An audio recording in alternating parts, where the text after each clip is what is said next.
Hi, everyone. It's Ron Guth here again this week for another Pick My Brain session about rare coins, anything numismatic. And you can ask me anything from beginner to advanced questions, anything that's on your mind, anything that has to do with coin collecting, numismatics, or anything that you're interested in about the hobby that you enjoy and that we all enjoy. I've got a new little setup this week. I've got a new camera, put a little bit of light over here. So let me know in the comments below what you think of the setup. Obviously, I've got to clean my room up a little bit here, but this is what we have for this week. So this is a couple days before Christmas. So obviously, I wish all of you a very merry, happy holidays and Merry Christmas. And there's a lot going on, so I'm not sure whether there will be much activity tonight. But even if there isn't, I will talk about some things that are coming up that might be of interest to you. And certainly, there's some exciting things going on that are going to make some waves in the industry.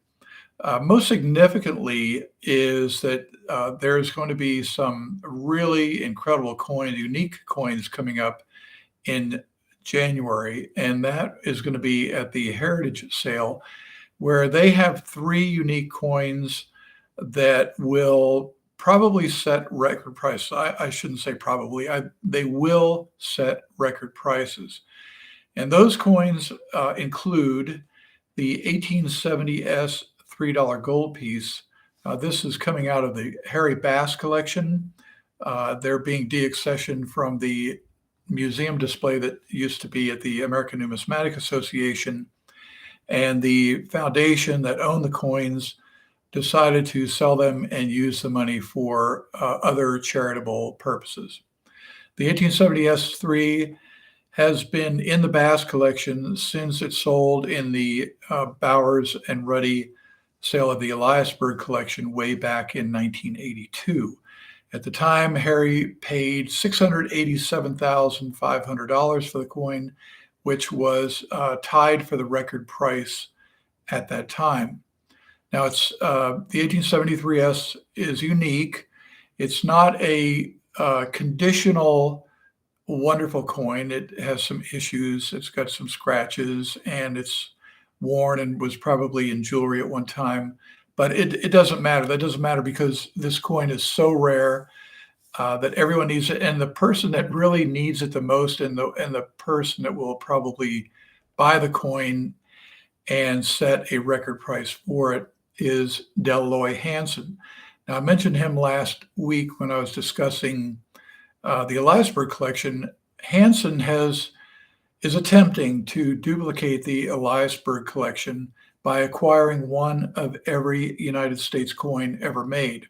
Now, this is a very daunting task, obviously a very expensive one, but this is a coin that he needs. If Deloy Hansen is going to achieve completion, he has to have this 1870S $3 gold piece. Now, another coin also dated 1870S that is coming up in the Heritage Sale is the 1870S half dime.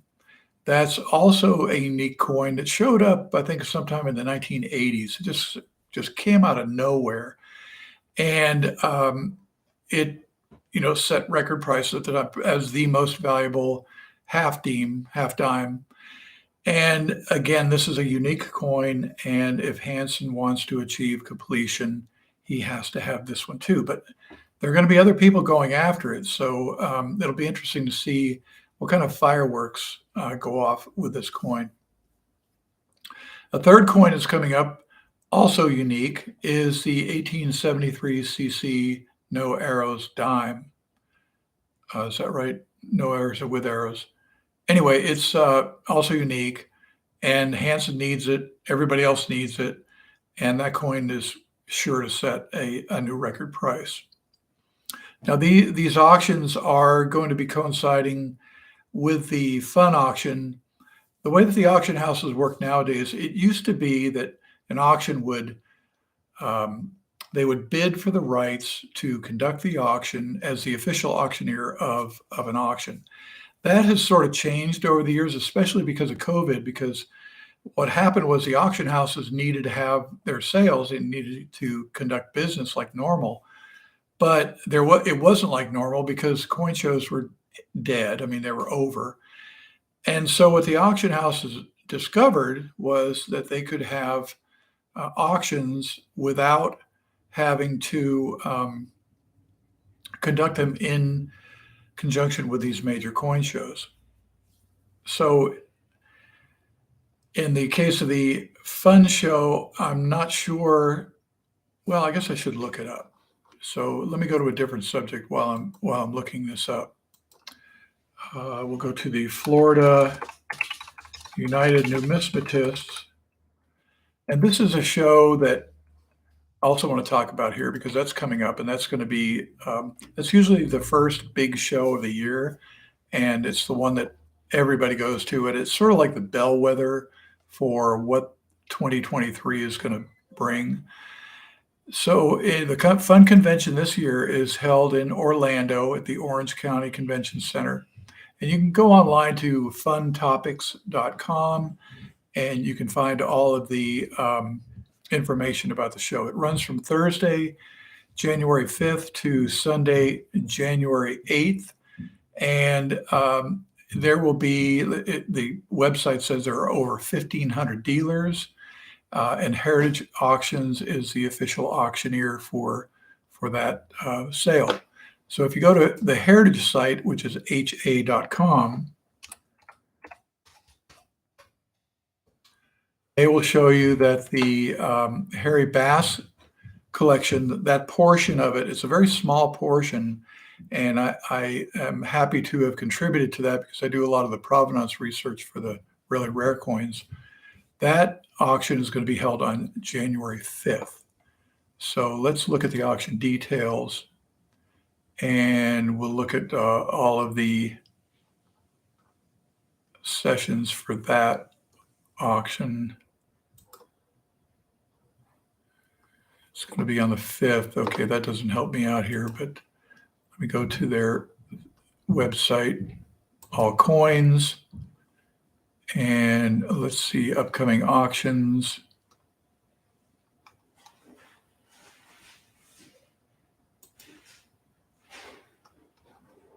And let's see what they got. Heritage has auctions all the time, so you really have to stay on top of it.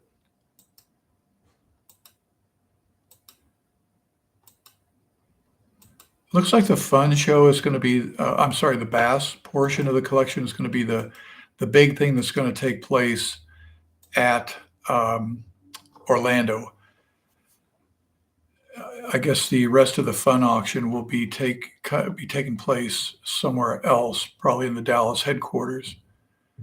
But for the auction, for the Harry Bass sale, there are only 103 lots, but they're all incredibly rare. As I mentioned, the 1870 S3. There's a lot of proof rarities, early gold. It's just going to be a phenomenal event. So even if you can't afford the coins, you might want to just consider going to their website and looking at the coins to see what is coming up for sale, because it's really once in a lifetime coins. Harry Bass was a very big collector in the 1970s and up to the 1980s and up through the 1980s. And he put together just a phenomenal collection of gold coins and patterns and other coins that have been dispersed over the years, but this is what he kept back for his foundation collection. And that included a typeset of U.S. coins, early U.S. coins, gold coins by variety, and then he also collected the complete set of $3 gold pieces, of which the 1870 S3 is a part. So these are things that you can look forward to. I don't see anybody online yet, so let me just answer a couple questions. A lot of people say, ask, what's it like to be a coin dealer?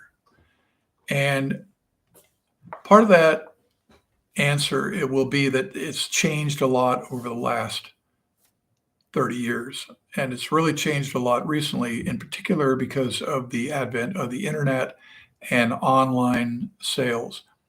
It used to be that coin dealers either had to have a shop, and even if they did have a shop, they would go to major coin shows almost every weekend. There were a couple years where I would go to a couple shows in a given weekend. I would fly here, fly there, and just do show after show after show. And it's actually a very grueling activity. You know, you're away from your home, your family, and it's really it was a difficult job. I mean, people say, "Oh, well, you get to go to New York, you get to go to all these major cities." Well, that's all well and good, except that most of the time you hop off the airplane, drive directly to the hotel, and you stay at the hotel for 4 or 5 days, sometimes a week, sometimes 10 days, depending on how long the show was. And that's all you did. A lot of times you would just stay inside the hotel because you would eat at the restaurants in the hotel. Occasionally you would go out for dinner in some nearby restaurant. But for the most part, you were confined to the hotel, and it's not like you were going out sightseeing. First of all, you had inventory that you had to carry with you and either protect or put away at the show. So it's not like this, idyllic dream of, tourist destinations. For many years, I went to Germany for the conventions over there, and it was really rare that I got to actually go out and see much of the city or much of the country that I was in. In recent years, it is no longer necessary to go to coin shows because we're able to source coins online or from the contacts we've made with dealers. And what we're seeing is that fewer and fewer dealers are actually going to coin shows, or I should say that they're actually cutting down on the number of shows that they go to. For instance, there are a couple dealers that I know that have quit going to coin shows. I mean, they might go to one or two or three major coin shows out of the year, and that's it. And even then, I've got some guys that say, I just don't want to travel anymore. I don't want to do it. I don't need to do it. So why should I do it? The three major coin shows that I recommend are the Fun Show that I talked about earlier, the Central States Show that is coming up. I believe it's in March or April. We'll talk about that more in the future. The American Numismatic Association Annual Convention is held in August in Chicago. And then there are the Baltimore shows and the Long Beach shows, which Long Beach is held 3 times a year. Baltimore is 3 times a year also, I believe. Those are all really good shows. Traditionally, they've been great shows. So I recommend that if you're in the area or you want to go see a coin show like that, definitely go. The one advantage to going to coin shows is it's like visiting 100 coin shops in one day or 200 coin shops. I mean, if there are 1,500 dealers at the Fun Show, you can't do that. It's physically impossible to see that many dealers in a given month. But here in one location, you have all these dealers, and they're all there to do business. So it's a wonderful way to go. Often there are great exhibits that have coins that you're likely never to see again anywhere, that have been put together and assembled by professional collectors or dealers. Usually PCGS and NGC have displays of coins, usually from their registry sets of coins that are just phenomenal. In the past, we've had collections put together by Walt Husak, who unfortunately just died recently. He collected large cents and put together just a phenomenal collection of high-grade condition census, large cents. And then there was also guys like Mark Hagen, they put together collections of pattern coins, just some really incredible stuff. Stuart Blay, who also recently died and whose collection is going to be sold in January by Great Collections, had the finest collection of Lincoln pennies ever put together. And a lot of you started on Lincoln pennies, so you can understand why this might be an exciting thing to see, because we've all experienced, what it's like to put together a set of Lincoln pennies. and how difficult it is to get them in top condition. Well, Stewart had everything in the finest condition possible, including rarities like the 69S double die, the 58 double die. I mean, just incredible coins in really fabulous condition. He also collected half cents, and I'm not sure if he had large cents or not, but he was such a great collector. He had an eye for quality, and he wasn't afraid to spend the money to get the very best. So it'll be interesting to see what his coins bring in January, and I hope in his memory that they do really, really well. So those are the sort of things that you can see at coin shows. And if you have a desire to become a coin dealer, my recommendation to start out with is take some of the coins that you already own and go out and try to sell them, whether you sell them on eBay or if you take them to a coin show or take them to a coin shop. See what kind of offers you get, whether or not you're going to make a profit, and then you can kind of decide from there. One other recommendation I have for anyone interested in becoming a coin dealer is you have to have the mentality to withstand the uneven revenue stream, because with coins, I mean, it's not like you get a paycheck and at the end of the week or end of the month, you get a check for X number of hours. With coins, you might go for days without selling anything, and then all of a sudden you sell a bunch of coins and you make a lot of money. Well, what happens is in those times when you're not selling anything, you will ask yourself, what am I doing? Why am I doing this? Because you don't know that 2 days from now, 5 days from now, a week from now, you're going to sell something or a lot of something. And so it's the uncertainty of the revenue stream that is troubling for a lot of people. You have to have the mental strength to be able to handle that. And I have to say that if you're a guy and you're married, your family is going to look at you like you're insane. And the women who, I don't mean to generalize or anything. Well, I do mean to generalize, but women generally want to have that even steady revenue stream. They want to be able to count on the bills being paid on time. So you'll get pressure from your family, who will also say, you make money how? You buy a coin from one person and you sell it to another person for more money. How does that happen? They don't understand that. It's similar to like going to a thrift store, and a lot of people do this. They'll buy something from the thrift store and they'll immediately put it on eBay or some online venue for more money. And a lot of people make a lot of money doing this. But if you're not of that mentality, if you're not familiar with that business model, you're not going to get it. You won't get it. And people just are always asking me, how do you make money in coins? How do you make money in coins? Well, you buy low and sell high, and hopefully you do it frequently enough where at the end of the day, you have a nice little revenue stream. So that's something to consider there. A lot of people ask,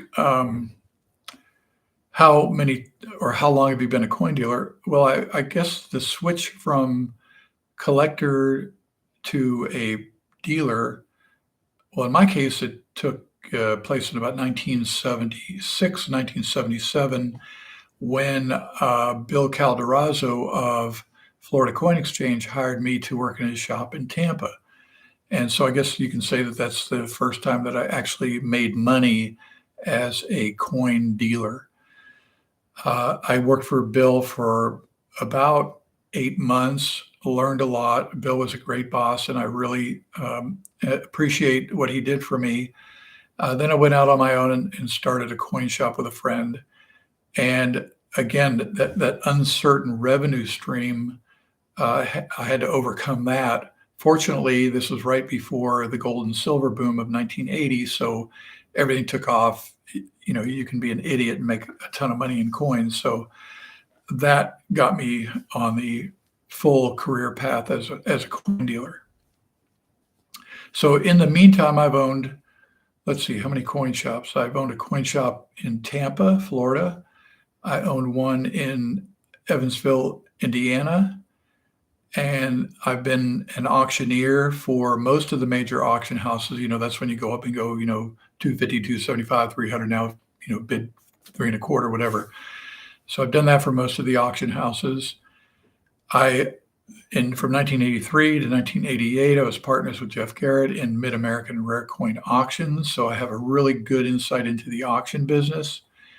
And in 1988, I sold out to Jeff and went back to school, but I also became interested in German coins and became a specialist in that area and have been doing that ever since. What else have I done?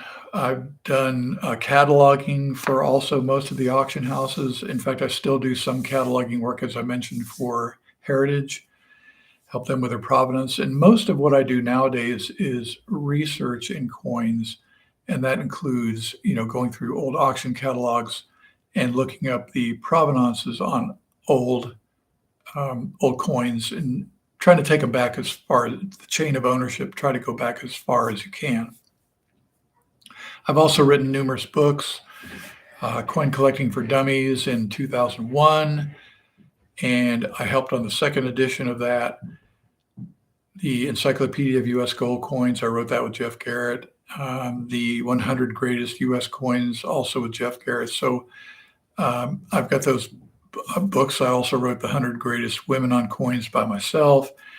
So I've been active in just about every area of numismatics. And I can tell you the most enjoyable one to me is the hunt. It's when you can go out and find a coin, especially if it's something that somebody wants. A lot of us take want lists where people say, oh, I need this coin, I need this coin. And you go out and you find it, and then you call them up and say, I've got this for you. And they're just so excited because they may have been looking for this coin for years and they don't have access to the market like coin dealers do. So anytime you can find a coin for them, it's like Christmas, early Christmas. Another aspect that I like about coin collecting is finding a rare coin. If after you've been in the market as long as I have for 30, 40 years, you've seen just about everything. And then once in a while, out of the clear blue sky comes this coin that you've never seen before, that it may not be expensive, but it could be really, really rare. And you don't know that. You know that because you have been looking for it, or you haven't seen it so many years that you immediately recognize it as a unique item. Another thing I like to do is the research. I started Numismatic Detective Agency a couple of years ago, and I do consulting work for collectors who have high-end coins that, again, want to find out the chain of ownership. The chain of ownership is pretty important for expensive coins because it helps guarantee the authenticity, the fact that it's been around for a long time. It's a well-recognized coin, a well-recognized rarity. So that sort of research for me is a lot of fun. It's kind of mind-numbing, going through old auction catalogs and gathering up all the auction data that you need. So it's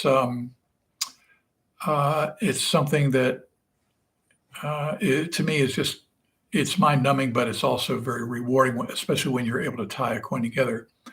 I've got a friend on here, Robert Castling. Nice to see you. Thanks for joining us. How will the new CAC grading company influence the issue of the industry's gradeflation? We talked a little bit about the CAC grading system last week. This is a new grading system that is being promoted by John Albanese of CAC. CAC is the Certified Acceptance Corp. And in the past, what they've done is they have stickered coins that are good quality for the grade. And in some cases, they'll put a gold sticker on it, which means it's like really exceptional for the grade. So they've decided now to start this grading service, which will be very interesting to see how they impact the market. I said last week that a new grading service has to be able to differentiate themselves somehow in order to be successful.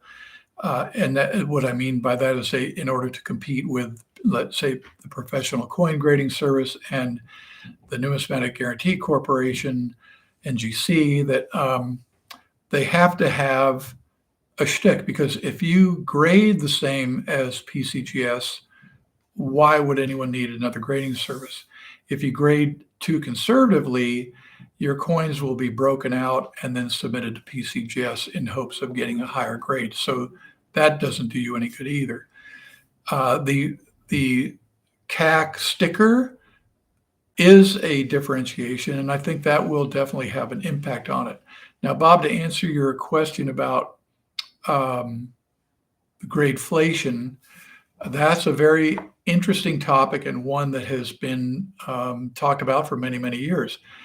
Gradeflation is the gradual creep in a grade of a coin over time as it goes from, a grading in 1986 to grading in 2015 to grading today. And what that means is a lot of coins have just sort of like creeped up higher in the grade. They've gone from, say, an MS63 to an MS65. And again, those 2 points in difference in the grade can mean a huge difference in the value of the coin. So how will the CAC grading service help fight against gradeflation?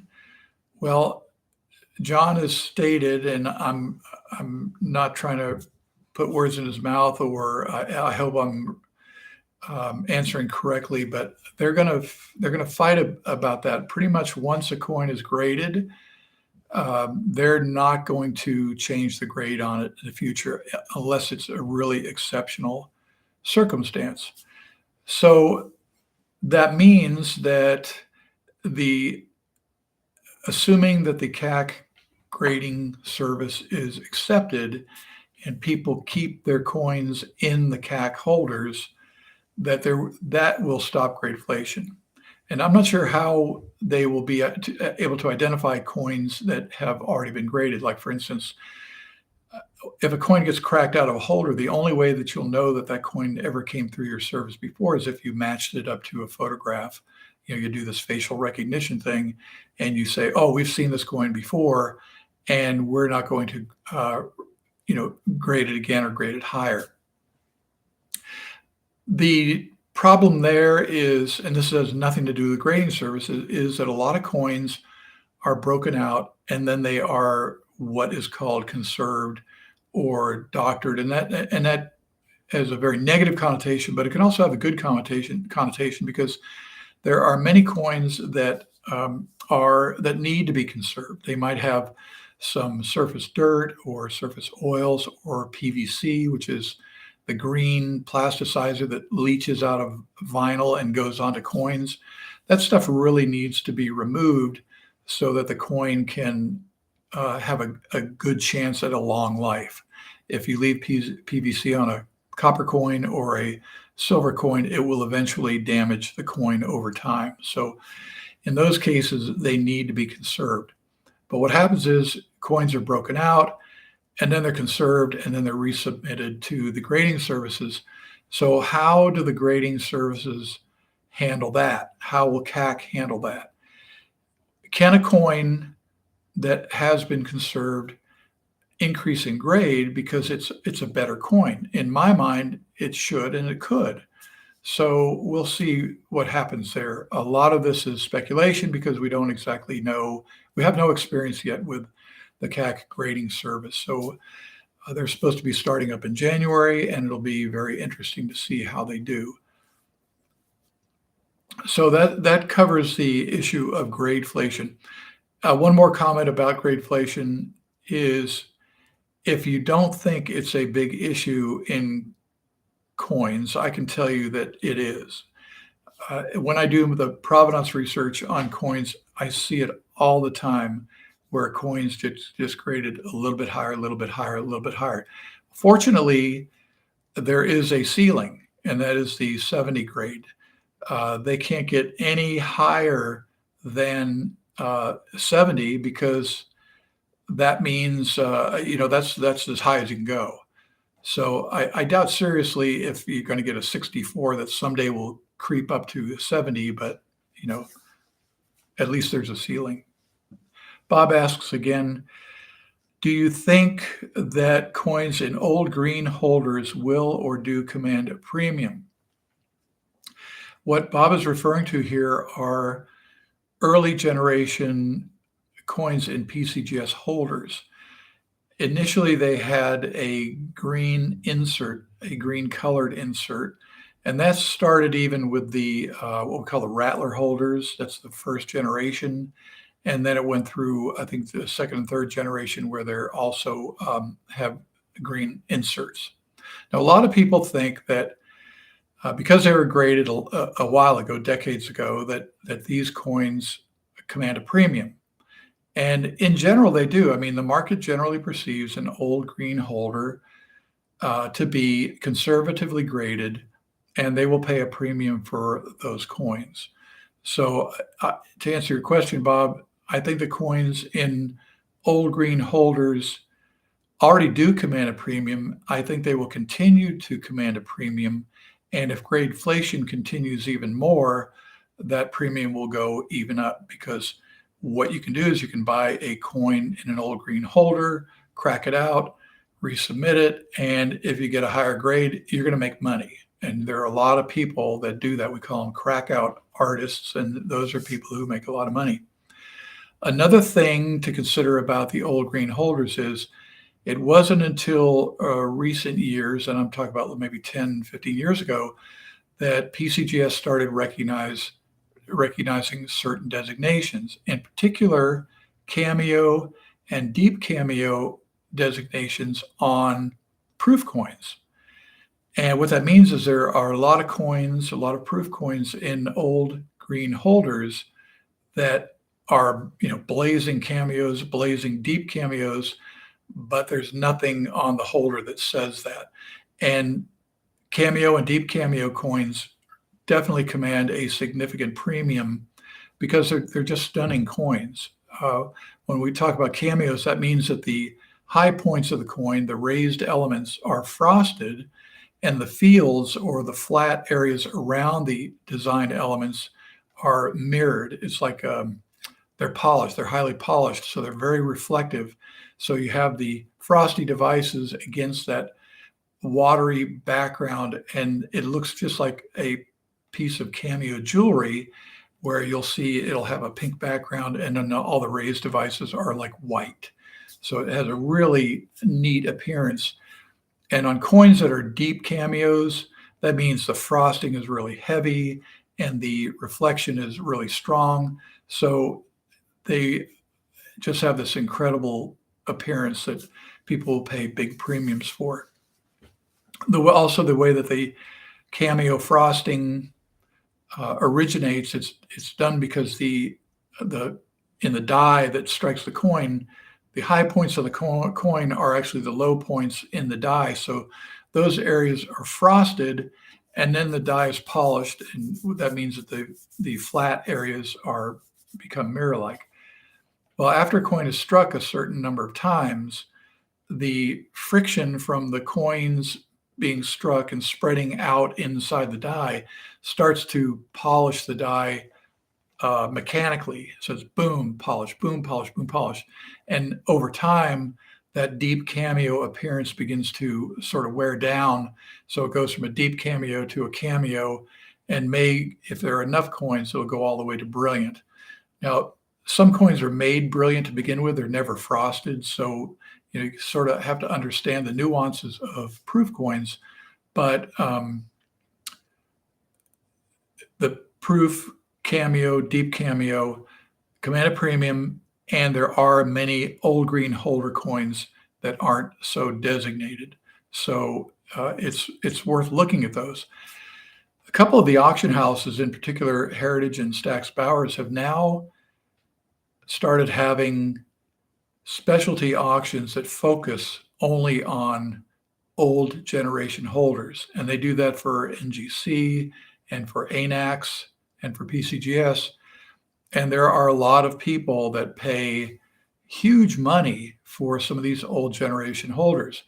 There are certain serial number ranges, say, for instance, in PCGS holders, where people can look at it and tell that this was one of the very first coins certified by PCGS. And it could be a coin that's worth $200 in a normal holder, but if it's in one of these early serial number holders, it could be worth thousands of dollars for the same thing. So it's worth getting to learn about these different holders, serial numbers, the generations of the holders, to learn what's rare and what's valuable. Here I've got I've got someone here, free girls in U City. I guess I'm going to have to delete that one. Where do these people come from? It has nothing to do with numismatics. It's the world. It's the world.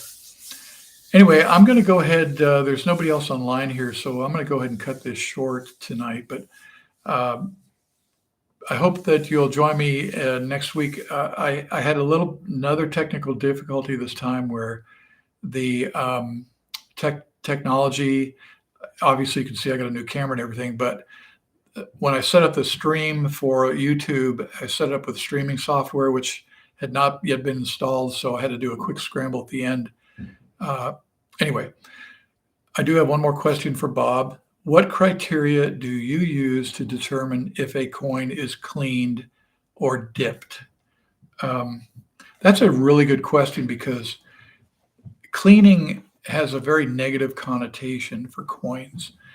And that usually occurs when a coin has been harshly scrubbed. You'll see a lot of people, they'll find a coin and they'll say, well, I took a Brillo pad to it or some abrasive, Bon-Ami or something to shine it up because I know that people like shiny coins. Well, that's a great way to ruin the value of a coin. Collectors do not like clean coins. Harshly cleaned coins are not worthless, but worth far less than a regular coin. Now, how do you tell if a coin has been cleaned or dipped? And again, that's degrees. You have harsh cleaning up here, you have moderate cleaning down here, you have minor cleaning down here. And when we talk about minor cleaning, that is something where a coin is professionally conserved using chemicals that are known to be effective for removing, say, toning. Toning is the patina that coins develop over time. And generally on a modern coin, and by that I mean a 20th century and up, generally you can tell that if a coin's been cleaned if it's a bright white silver coin. First of all, copper coins, if you try to clean them at all, they're going to turn this really sickening orange color and they're just really unnatural looking. So I recommend, first of all, that you learn what a good copper coin looks like. And there you're talking about degrees of redness, if it's bright red the day it was made, or has it toned down to brown, or is it something in between? But on a silver coin, generally you cannot tell if it's been dipped because they are usually white to begin with. They don't have much patina or toning. You can generally tell if a coin has not been cleaned because of the presence of toning. Now, when you're talking about coins from, say, the 19th century, the 1800s, the late 1700s, if it's a white coin, more than likely it's been dipped. Like, for instance, you're not going to find an 1802 silver dollar that is bright white. I just don't think they exist. When Bruce Moreland put together his set of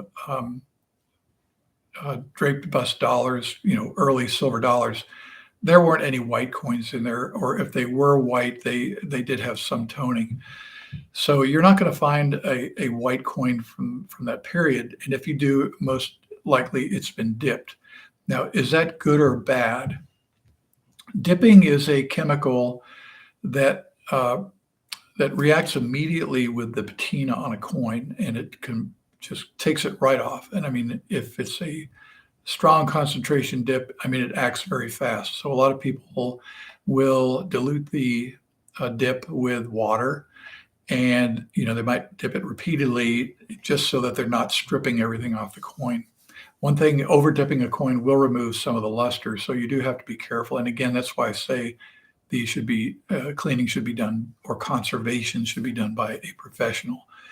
The grading services, both PCGS and NGC, offer conservation services, which is a really good thing because, like, say for instance, you buy a coin in a PCGS holder and it needs to be conserved, you can send it into them. They will break it out, they will conserve it, and if it's a major issue, there might be a grading guarantee where you might recover some of your value of the coin. And one of the benefits of it is, more than likely, the grade of the coin is not going to go down because they're in control and custody of the coin. So it's a very good service. I don't think it's not too inexpensive, but it's a good service if you have a coin that needs to be conserved. And again, as far as dipping goes, I don't have a problem with it, especially if a coin needed dipping. There are a lot of coins, as I mentioned before, that need to be cleaned. So I don't have a problem with it. One issue with dipping is that, again, it's a chemical. So it creates a chemical reaction on the coin. If you don't stop that reaction, it will continue, and it can turn the coin brown or black. And you'll see this a lot on like bulk silver dollars, where a dealer might have 100 or 200, and they put them in a basket and they dip them in a big chunk of dip or jewel luster. That's the brand most people use. And they bring it out and they rinse it, but they don't rinse it well enough so that a couple weeks from now, the coin might start developing a brownish toning, and it's not attractive. It'll come right off with another dip, but it would be great if you just rinse the coins properly when you first do the cleaning. So that's one issue to think about. If you are worried about buying a coin that's been cleaned, have it certified by the grading services. One of the biggest issues that we came across when we were teaching about coin grading and coin evaluation was that the spectrum on cleaning is, as I mentioned, really difficult to tell to really easy to tell, just where the coin's been brutalized. The area where people have the most trouble, and even I have this trouble, is looking at a coin and seeing a tiny little area of hairlines, and they can be extremely subtle. When you watch how a grader evaluates a coin, the first thing they do is they take it and they rotate it under a light source, and they do that so they look at the coin from every possible angle. And usually what will happen is that cleaned area will sort of like pop out. It'll jump out at them, and they'll say, okay, well, now I need to look at the coin a little bit more closely. But again, those are very difficult to tell. And there have been many times when I've submitted coins for certification and I get the coin back and it's marked, UNC details cleaned. And I go, what the heck? I look at it real closely and I go, oh yeah, okay, I missed it. I jumped the gun. But I mean, believe me, I try to be really careful when I submit the coins, because it doesn't do me any good to get a details coin back. If you're going to buy coins, buy them already certified, or insist on having them certified before you pay the price, because again, there are many coins that are very subtly cleaned that you want to make sure that you're not going to get stuck with.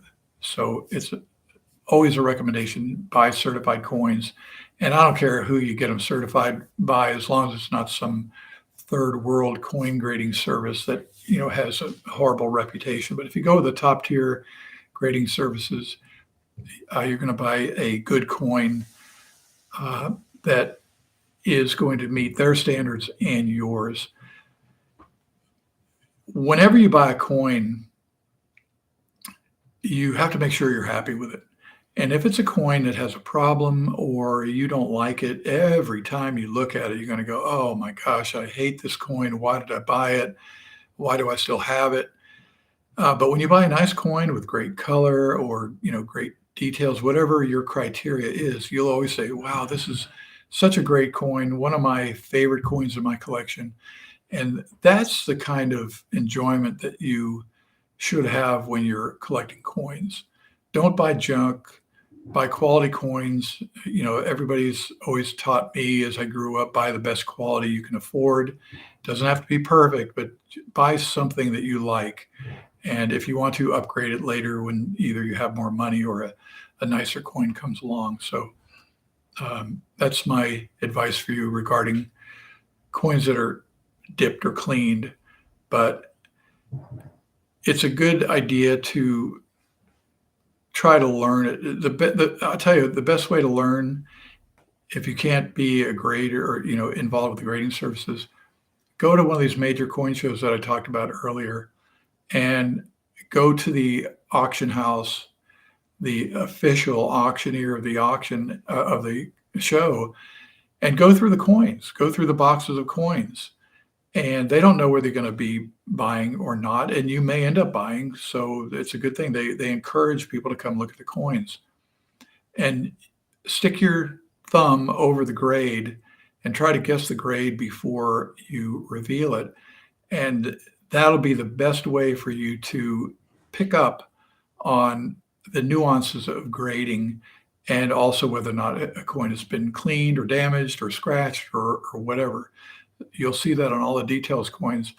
And as you do it more and more and more, your eye will become more attuned to the standards that the grading service has, and you'll get a much better idea. You'll actually become a good grader.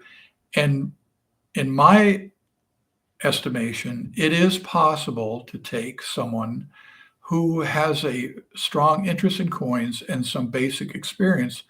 It is possible to take them off the street and teach them how to be a grader. Now, you may not be an A grader, top of the line. It might take you years to get there. But you could certainly learn how to tell the difference between an MS-70 and an MS-69. I mean, the criteria is pretty clear. When you go, from an MS-62 to an MS-64, there's all sorts of variables that go in there, but the best way to learn it is just stick your thumb over the grade, give your guess, and then don't cheat. Look at the grade and see how close you came. Anyway, I'm going to go ahead and jump off here. Thank you all for watching the video. For some reason, my views dropped off dramatically last week after last week's video, so I'm not sure what happened, but if you don't mind, please subscribe to the channel. I'm going to have these chats regularly, and I really appreciate when you jump on and ask questions.